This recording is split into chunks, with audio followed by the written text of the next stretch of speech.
Hey, shalom to the hopeful elect. First and foremost, I'd like to give all honor, praises, and glory to Yahweh, Bahashem, Yahweh Shai, Bahashem Rachakwadash.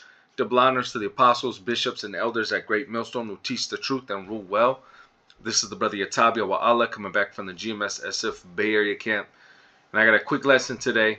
All right, Lord's will is edifying going into the topic of World War III. All right, and I got a clip pinned up.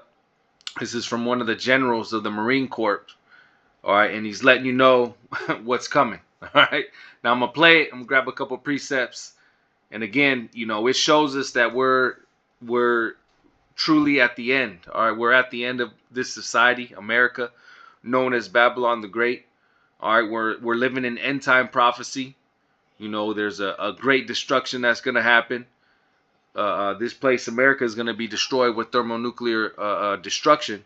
But before that, we're going to have these last prophecies come to pass, and one of them being World War III.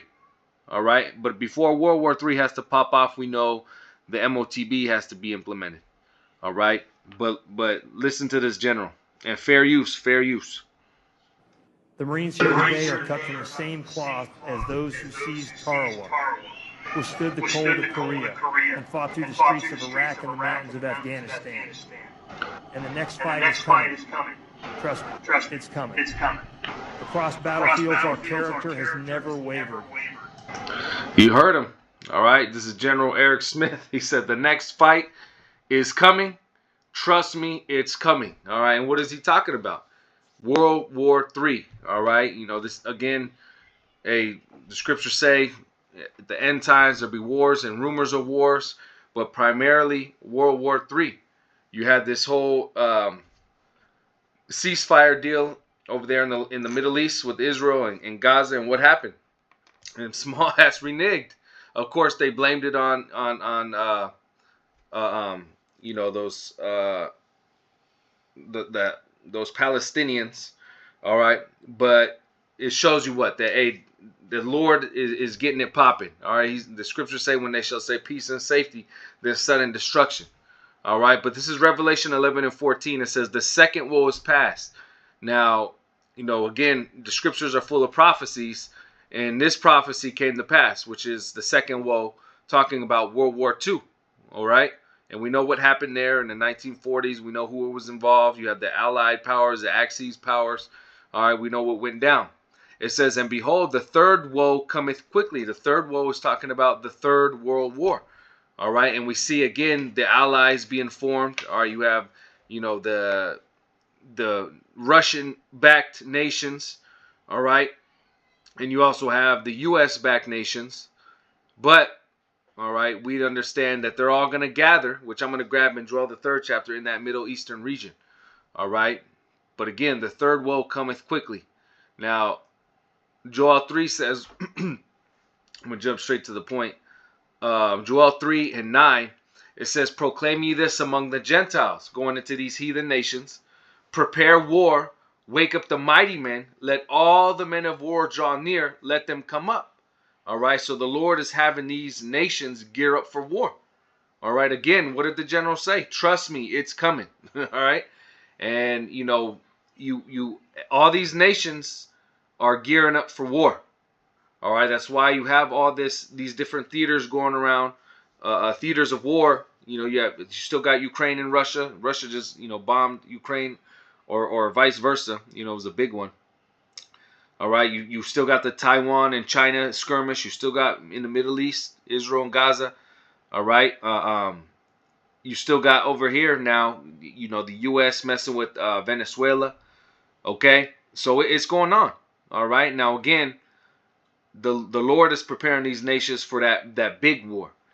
It says, verse 10, beat your plowshares into swords and your pruning hooks into spears. Let the weak say, I am strong. And this is what's going on. A lot of these countries that were, putting a lot of their money into agriculture, that type of building up their nation. Now they're going into what? War.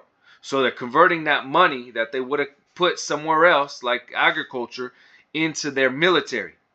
Okay, now let the weak say I'm strong. And the weak, all right, these weaker nations, a lot of them have nuclear capabilities. All right, you have North Korea, you have Iran that's steadily, working towards nuclear grade uranium. All right, which if they don't have it I'm pretty sure they got it by now. All right, that's why Israel wants to keep bombing and messing with Iran. But these nations have uh, abilities or capabilities that make them a threat. Okay, verse 11: Assemble yourselves and come, all ye heathen, and gather yourselves together round about. Thither cause thy mighty ones to come down, O Lord. All right, so again, the Lord is going to have all these different nations come down, come to that valley of Yehoshaphat. All right, but also, it's in the latter part of the verse, thy mighty ones is talking about the chariots, because ultimately, all right, what is the second Ezra, the 13th chapter? When these nations fight, hey, the Lord's going to come back, and what are these nations going to do? They're going to band together to try and fight the Lord and His armies going into the chariots. All right, which when you read that chapter, it tells you that it's going to be a fast destruction. All right. But it says, verse 12, let the heathen be wakened and come up to the valley of Yehoshaphat, which means, the Heavenly Father judges. All right. And where is that valley? That's in the Middle East, primarily in that Persian Gulf area. All right. And this is where that main theater is going to be. It says, for there will I sit to judge all the heathen round about. Put you in the sickle, for the harvest is ripe. Come and get you down, for the press is full, the fats overflow, for their wickedness is great. Multitudes, multitudes in the valley of decision, for the day of the Lord is near in the valley of decision. And this is what we're going into, World War III. All right, it's near. Multitudes, all these different armies, they're going to be gathering in that spot to go to war. All right, and the Lord, again, is making it happen. All right, now, we understand, what did He say? He said, trust me, it's coming. One of the main allies to Israel is America. Okay, and that's going to bring America into this third world war. All right, real quick, Jeremiah 50 and 45. It says, therefore hear ye the counsel of the Lord that He hath taken against Babylon. All right, and this is modern day Babylon, which is talking about America. And His purposes that He hath purposed against the land of the Chaldeans. Surely the least of the flock shall draw them out. Surely He shall make their habitation desolate with them. And who is the least of the flock? Those small hats over there in the land of Israel. So you see how they're constantly poking at everybody else because they have their big brother to basically be that strong arm. Okay, so that's gonna bring America into this war. All right, but both these places are going to be destroyed. America is going to be destroyed, and that land of Israel is going to be destroyed. Okay, but the land of Israel is going to be built back up. Over here in America, it's going to be a desolate desert forever. All right. Now from there, we go here, Zephaniah 3 and 8. It says, therefore wait ye upon me, saith the Lord, until the day that I rise up to the prey. For my determination is to gather the nations. And again, all right, the Lord, He's the one that's making this all happen. All right. Let me see if I can find that real quick.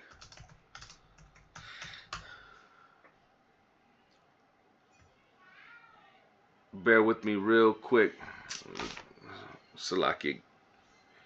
It might be in the Apocrypha.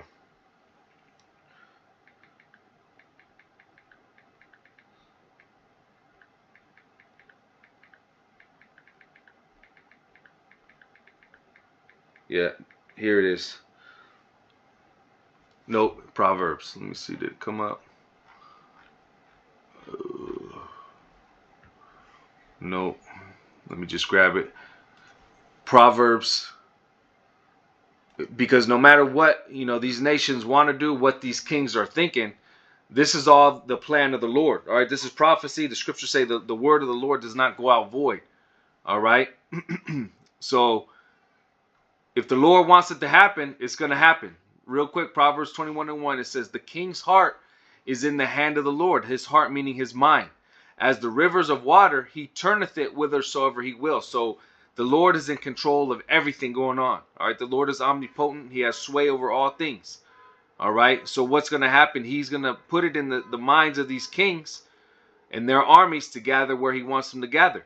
He's going to put it in the minds of these nations to do what they're going to do to America as well. You know, scriptures say, all ye that bend the bow, shoot at her. Talking about all those who have nuclear capabilities.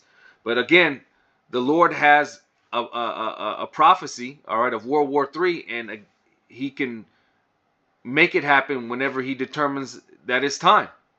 All right, Zephaniah 3 and 8, again, therefore wait ye upon me, saith the Lord, until the day that I rise up to the pray. For my determination is to gather the nations, that I may assemble the kingdoms, to pour upon them mine indignation, even all my fierce anger, for all the earth shall be devoured with the fire of my jealousy. And again, this is the Lord's determination.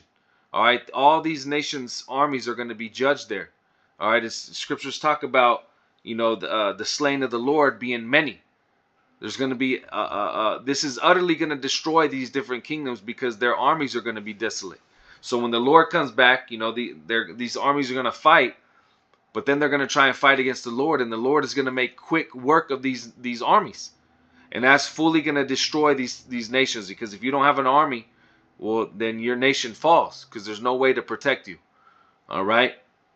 Now I'm going to end off on this. This is Ecclesiastes 3 because it shows you what times we're in. All right, this isn't the time to be playing around. This is deadly serious times, and this is a time of war. Okay, a time for everything. Ecclesiastes 3 and 1, to everything there is a season and a time to every purpose under the heaven. A time to be born, a time to die, a time to plant, and a time to pluck up that which is planted. A time to kill and a time to heal. A time to break down and a time to build up. A time to weep and a time to laugh.